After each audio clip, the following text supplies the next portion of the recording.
just like to take you through this video. This is a collection of some of the new technologies, disruptive technologies in transportation, which is going to be commercialized and going to be a reality in the coming days, very soon, maybe faster than what we today anticipate. The China's elevated transit bus, this made an appearance only 2 years ago, but maybe a reality, and it is competing with regular metros today because it can be rolled out much faster using the existing infrastructure in a city.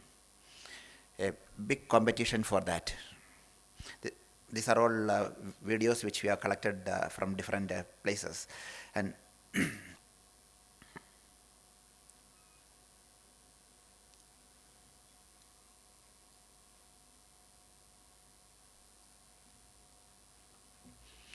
the cars will go on the road and this elevated vehicles will go over it. Next 3 to 5 years in Beijing and Shanghai, they plan to roll out this in certain important streets.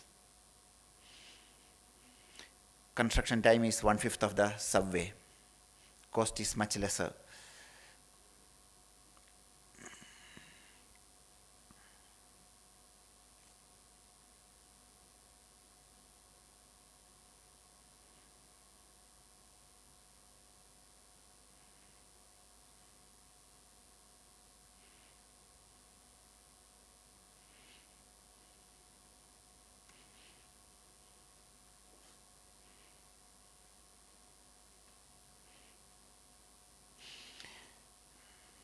This is a hybrid car which can fly.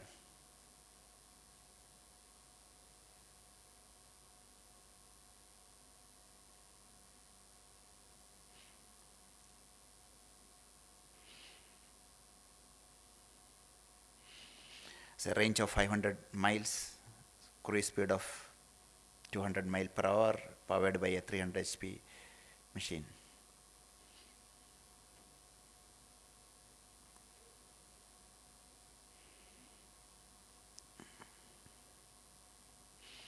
And the autonomous vehicle you've been hearing about a lot of late.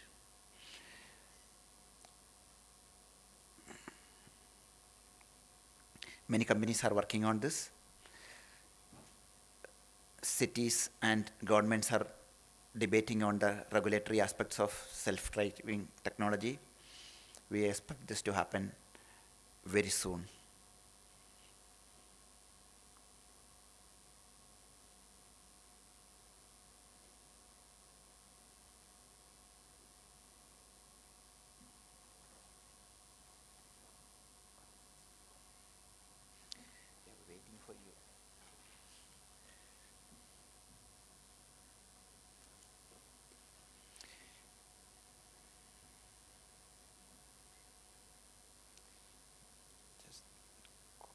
Call him and say we started the session and come.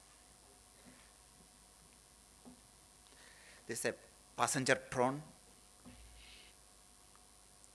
This is also being under test, flying in different cities in China, in Germany. This is powered by a lithium-ion battery.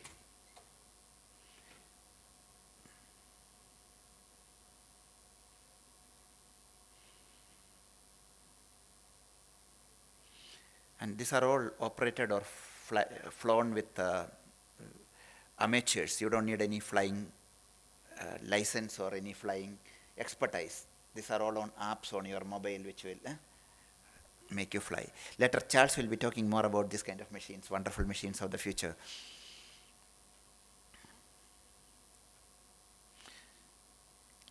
For Velocopter also, in Germany they have given a flying license. It is under test run. This is a combination of one of those drones and a helicopter.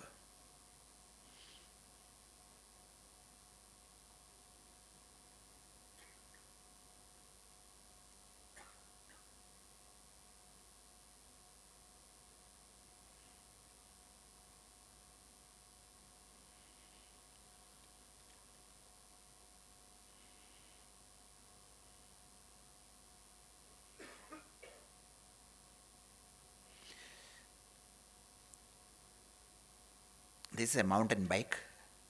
particularly for army and other people. It's in the trial phase now.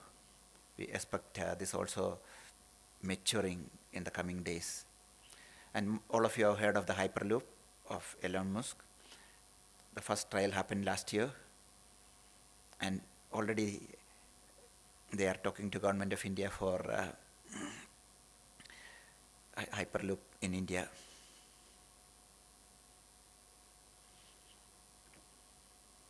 Oh.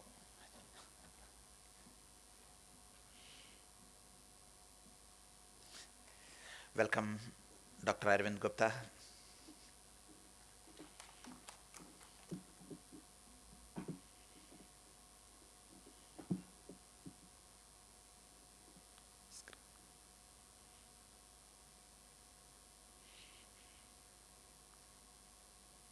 This is something like you have seen in Iron Man. He's also a Hollywood person, David Mayman. He tested this in December 2015, went around the Statue of Liberty. This one and the flying car which you saw are the only two things which are running on fuel. All other things which you have seen in 7 or 8 of them are all running on electricity.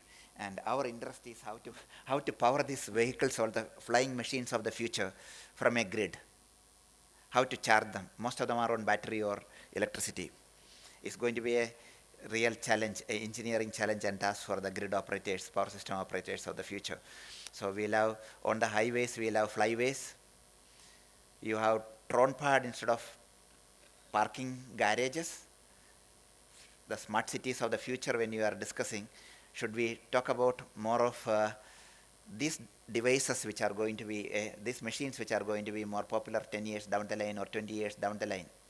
The smart cities of the future should be designed for that, not for the existing transportation technology, because looking at the pace of development, the next 25 years, this is the area which is going to dramatically change our life.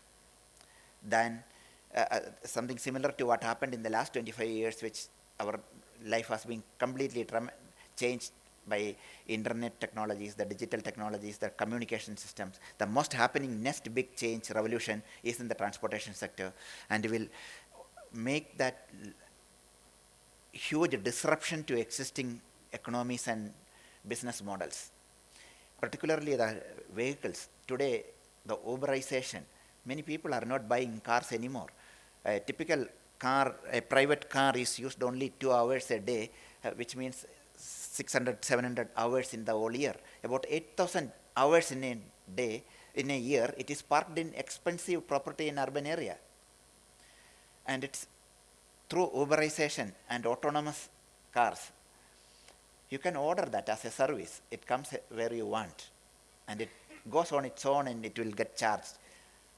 And it will park when it needs to be parked, or it will be moving around depending on the real-time basis where the more passengers are need to be picked up and dropped.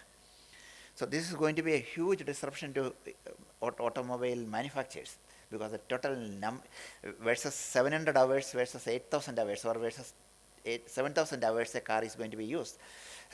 1/10 of the vehicles are only needed for future. And many of it, when it is because of the congestion in the cities and other places, and a large number of them are going to be flying machines, which are going to be aerial transportation. It's again going to be a major disruption for the existing businesses. And the fuel economy, the oil economy today depending on transportation hugely, and 90% of that is going away from oil to electricity. That's going to be a major geopolitical realignment going to happen. So with that, I hand over to our chair, who was an expert in all these areas which I mentioned. Over to you, sir.